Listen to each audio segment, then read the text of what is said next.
Good morning, everybody. This is Lorraine. And Jennifer. And this morning, you may notice that the screen looks a little different. There's a little more purple and a slightly different logo. New brand. New brand. And that's what we're going to talk about today. And this new brand is not just the Small Biz Chat. It's also about my More Than a Few Words and the Toolbox. And we're going to talk about the thought process, the evolution of the brand, and maybe give you some tips on how you can think about your brand. Yes. I think to start with, just to put it out there, nobody probably hits the branding right off the bat when you start a company. It's just kind of like get something out there and it evolves into, something that really truly stands for who you are. Well, and I was lucky because when I started Round Peg, I was working in a larger company and I had an amazing team of designers. And one of the guys created that original Round Peg brand. And Interesting. so there was a lot of thought about the fonts and the colors. And as a result, over the years, I adjusted the colors a little bit. But over 20 years, that brand served me really well. I have a different story. So I can remember my first logo, and when I see it now, I'm just like, oh boy. And so it took me about 6 months in business before I had a true logo that I still stick with these days. Now my colors have changed, but that logo has been around for at least the last 7 years and again has served me well. And that's the thing is that it sometimes it feels like it's expensive to invest in the branding or oh, but I like this color and oh, I like that color. But when you have good branding, Yeah. and you work with a good designer who gives you that format, it really makes your life so much easier. You don't have to think about other fonts. You don't have to think about other colors. And everything you build looks familiar. Correct. Yes. That's the kicker there is that it's recognizable. That's what a brand should do. And so the simple little thing of using different fonts on different marketing can make a difference in people really recognizing, who is this? Absolutely. And, you know, when you're picking your font, and that's really one of the most important things, is you really need to look carefully at the font. How does it work in a variety of formats, not just your logo? And that's one of the things that I think a lot of companies make the mistake. They get a very quirky font, but then they try to use it in other places and they're like, ooh, no. Yeah. And then they have to kind of back up and go, okay, now I have to find a font that looks like it, but is more useful. I think a lot of mistakes I see is people not thinking about how that looks online and the places that you have to put it. For instance, your social media channels, does it fit neatly into a little bubble or is it this like really long all the way across? I also think, that kind of plays into your naming per se. Sometimes a lot of people start businesses and they're like, oh, well, we're just going to do my last name. Well, they do one of two things. We're going to do my last name. It's going to be, my husband's official business is The Ball Group because that, okay, whatever. It doesn't say a lot about who you are or what you deliver. And the other thing I see a lot and much more, no, I still think it's very common. People find a name for their business and then they realize they can't get the domain. And they're like, oh, well, then I can't name. Yes, you can. Yes, you can. Because if it's the name of your business, that has way more weight. Find something similar, related. Yeah. And that can be your domain name. It's hard to get .coms anymore. I get that question a lot is, is it worth the 10,000? And I'm like, well, You I know, wouldn't do it, but and it's like, uh, it's been years. I think 20 years ago when I was doing Startup Weekend, all the 6-letter .coms were taken. Anything that was small and manageable, it was gone. So get over that. yeah, But yeah, then as you look at your brand, use the font. I always tell people, write your name in whatever font you choose, hmm hmm because you're going to do that a lot. yeah, And so that's why in the very early days, round peg, and now if you look at the word small in small biz chat, see how the L's have a little bit of curve, kind of a yeah, curve? hmm I was using a lot of lowercase back then. I'm using more upper and lower case yeah, now. But yeah, back then I was the E. E. Cummings of marketing.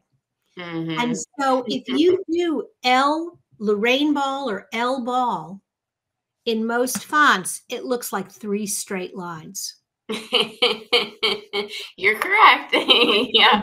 That's why over the years, my original logo in round peg was Trebuchet, because it had that nice L.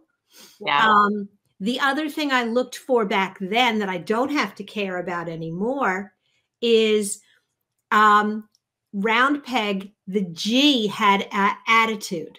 It wasn't just a straight line. It was one of those fun decoratives. So as you're picking your font, look at the words you're going to use most often. Think about what's going to be the titles on some of my social shares. What's going to be the titles on my pages, and how does it look in those fonts? Yeah. Yeah. And what's the feeling you kind of get from it when you take a look at it? Mm-hmm. Which really, I mean, colors to me like is a big, big decision too. And I certainly feel like we made a mistake looking back now with some color choices that we've done. We had a pretty, I love the colors that we started with, and then at some point we entered in hot pink, and at the time I was like, oh, well, this is fun because it's different. And then, it was really supposed to be a secondary color, but as the years started going on, it started to become this primary color. And then it was just like, why is this hot pink my primary color? And I was just like, it's time for something different.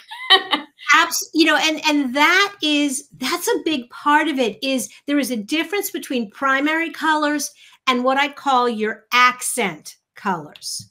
Yeah. And that was a huge thing for me. My blue and teal were always my primary colors. That was round peg. It was blue and teal and blue and blue and teal. That was us. Right. And so when I sold round peg, more than a few words still had that dark blue, and the digital toolbox that still had the dark blue. And I thought, well, I'll let go of the teal, but I'll keep the blue because the blue is such a good workhorse color. It's good in the logo. It's good in text. hmm But as I looked at the logo and I'm thinking about kind of where my brand is going, I was disappointed because I wasn't that company anymore. Yeah. And I really decided earlier this year that I was going to change. I was going to break away. And so if you're looking today and you're thinking, do I need to adjust my screen? That's not the burgundy we've come to. No, it's not. It's not. And that blue looks a little light. Yes, it does. And that's because I've actually switched to these two colors, to this kind of a mid-tone blue instead of that dark blue, Yeah. and this very vibrant purple. I think also, another thing is you had three separate brands that you needed to pull together and have them actually look cohesive together versus before they didn't quite flow together. Absolutely, because they all made sense with round peg, but they didn't necessarily make sense with each other. And when you take out the round peg, which was kind of the hub that held everything together, now you had the digital toolbox, you had more than a few words, and you had small biz chat kind of all floating out there. And Yeah. so what you're going to see as you see more of my branding going forward is I changed all the logos so that they all have some common elements and changed the fonts a little bit so they looked similar together. So Can can you I talk I about can the actually. process though of rolling out this new brand? Like what is this going to look like? Obviously today we're rolling it out here. How will you roll it out with the rest? So I have always, and this is when I've done branding with small companies and with big companies, I've actually done a rolling change because the reality is, I mean, and I worked for Carrier Corporation. We were a Fortune Yeah. 5 Large company. company. Okay, not 500. United Technologies, our parent was Fortune 5. When we did a rebranding, there was no way to get every truck, every sign, everything changed. And Yeah. so I've actually started rolling it out slowly. Mhm. And you're just going to see, and probably you have already seen the new logo with the bubble, which is similar to the chat bubble in small biz. You're going to see the digital toolbox become the toolbox. You're Mhm. going to, most people probably won't notice the changes in font because I'm a font geek. You'll see the colors. And my goal is that by early January, everywhere you look, the only thing you'll be seeing are the new colors and fonts. That's been an overwhelming thing for me is, we have a lot of content. And there are a lot of old blog posts still where the hot pink is still kind of part of that. And it's a slow process to try to transition those. And I've thought about that. Like, is it worth the time and effort to go back to old blogs and change all that, or just, leave it alone? It's fine. You know what? My number one is leave it alone. It's fine until it's not. And here's the it's not. If you're doing good SEO and periodically you're going back to an old blog post and you're adding a little bit more content, Yeah. when you go to that page, Change it. change the branding. Yeah.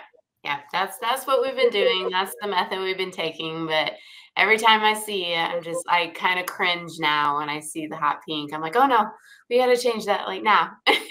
Well, but again, how many people are going back and seeing it? And brands mature. Mhm.